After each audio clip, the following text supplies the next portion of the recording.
Bonjour et bienvenue sur la chaîne Ruffle Rétro. Aujourd'hui, pour commencer, la première vidéo, faut bien commencer quelque part, je vais vous présenter un petit peu sur quoi je vais vous partager les jeux rétro que je diffuserai. Donc Bateau Serra, c'est le système d'exploitation que j'utilise sur un PC à part entière. Donc actuellement j'utilise un PN50 de chez Asus qui a un Ryzen 5 4500U, si je dis pas de bêtises, ouais c'est ça, avec une carte graphique, un iGPU intégré qui est vraiment pas mal. Je peux faire tourner jusqu'à la PS2, voire PS3 pour certains jeux, du moins pour l'instant. Donc Bateau Serra, c'est basé sur du Linux, pour commencer. C'est un système qui comprend plein d'émulateurs, qui part de la Amstrad CPC, comme je vous montre actuellement, comme on peut passer sur des bornes d'arcade, dans les années 90-80. On peut aussi passer par les Atari, forcément, Atari, joueur du grenier, on a bien parlé dans ses vidéos, dans ses premières vidéos on va dire. On passe aussi par la Jaguar, forcément, console de merde oblige. Les WonderSwan, je sais jamais comment on dit, vous me direz dans les commentaires. On peut passer par du pinball, voilà. Pinball, ça se fait plus tellement, à part peut-être dans les salles d'arcade.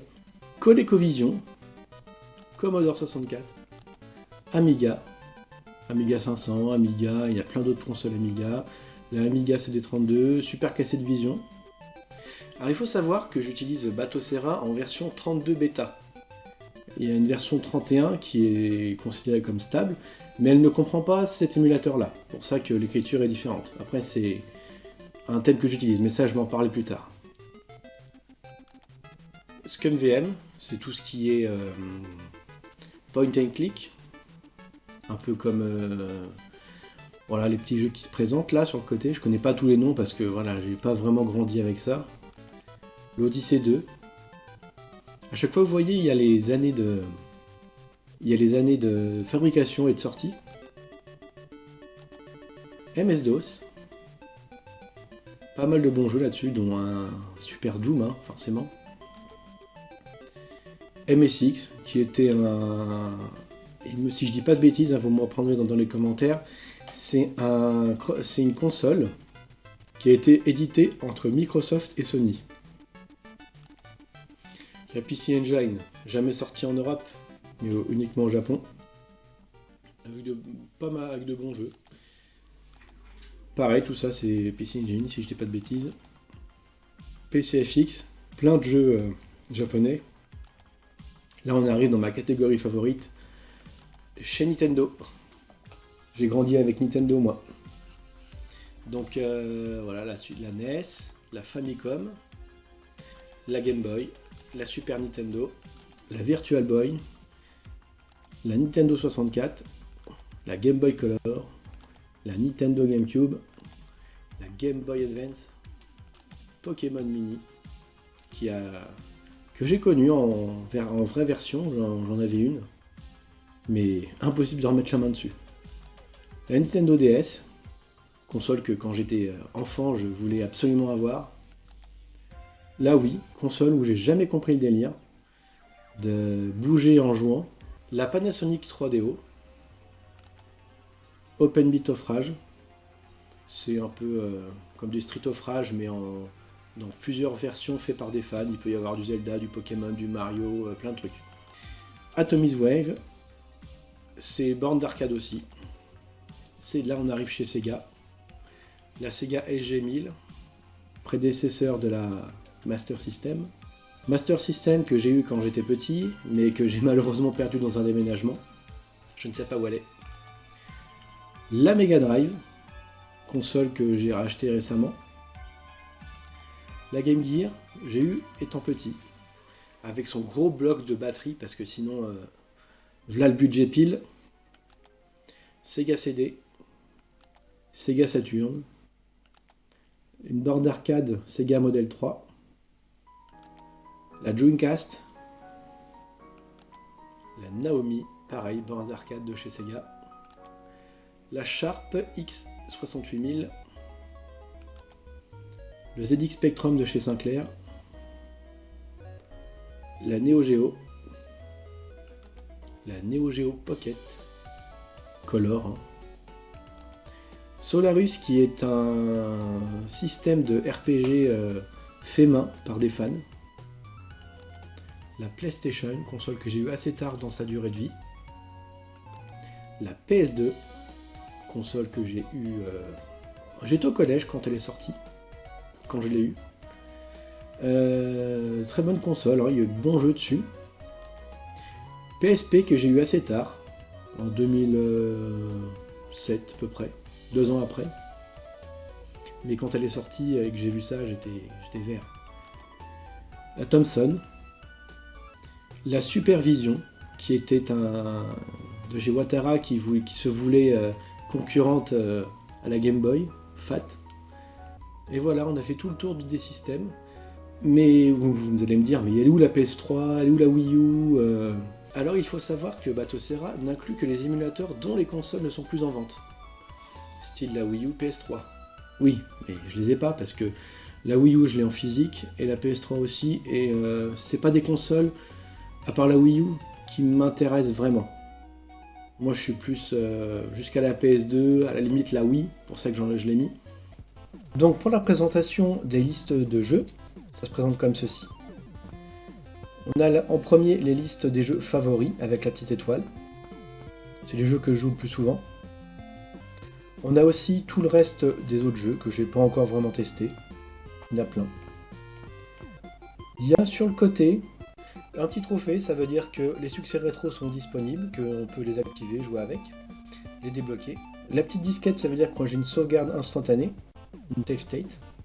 Et le petit drapeau, c'est la langue dans laquelle le jeu a été créé.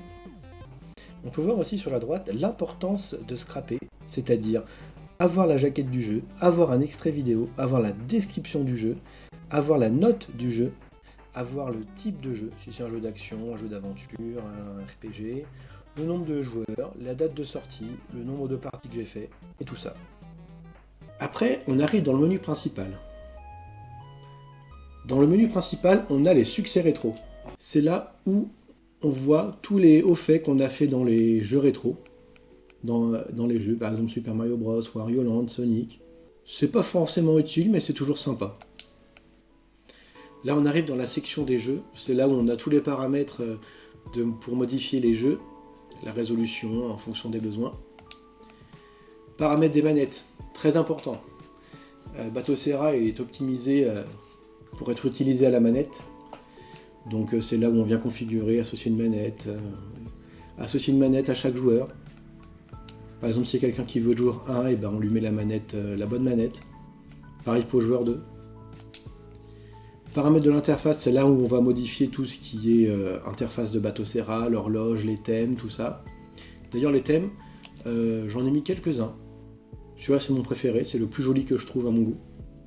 Paramètres des collections de jeux, c'est là où on va venir créer et gérer des collections de jeux, par exemple des jeux uniquement d'action, uniquement RPG, on va faire une collection uniquement FPS, tout ça.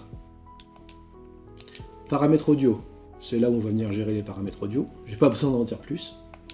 Paramètres réseau, c'est là où on va venir se connecter en Wi-Fi ou en filaire sur notre box pour pouvoir accéder aux fonctions en ligne de Batocera.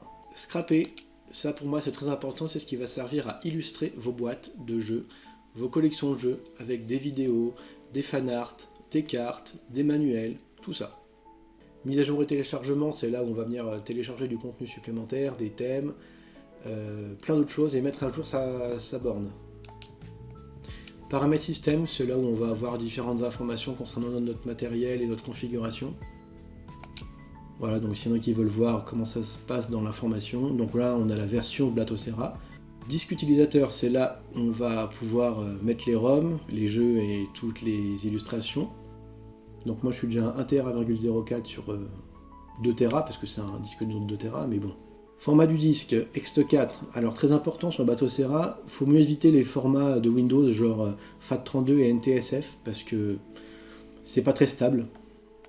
Et Ext4 par contre, c'est uniquement Linux qui peut l'ouvrir. Après nous on peut l'ouvrir en réseau sur Windows. Ça marche aussi avec un logiciel. La température à laquelle est mon PC. L'architecture, le système. La mémoire disponible, j'ai mis une barrette de 8 Go. Le type de processeur, voilà, donc je disais Ryzen 5 4500U. Nombre de processeurs, c'est le nombre de cœurs que j'ai. La fréquence, les caractéristiques, puis voilà. On a aussi l'interface, on a Kodi. Moi je l'utilise pas parce que ma télé elle gère très bien tout ça nativement. Mais Kodi c'est un lecteur multimédia pour mettre des films, brancher Netflix dessus. C'est important pour certaines personnes et c'est assez sympa de l'intégrer. Vidéo de démarrage. Alors vidéo de démarrage, on a des vidéos de démarrage sur Batocera pour rendre le truc un peu plus classe. Je vous en montrerai plus tard dans d'autres vidéos sûrement. Les musiques que vous entendez, c'est des musiques que j'ai rajoutées, que j'ai trouvées sur YouTube, mais qui restent dans le thème du jeu rétro, avec quelques remixes, quelques réorchestrations, et je trouve ça que ça apporte un cachet supplémentaire à l'ambiance rétro. Donc voilà, j'ai fait le tour de Batocera.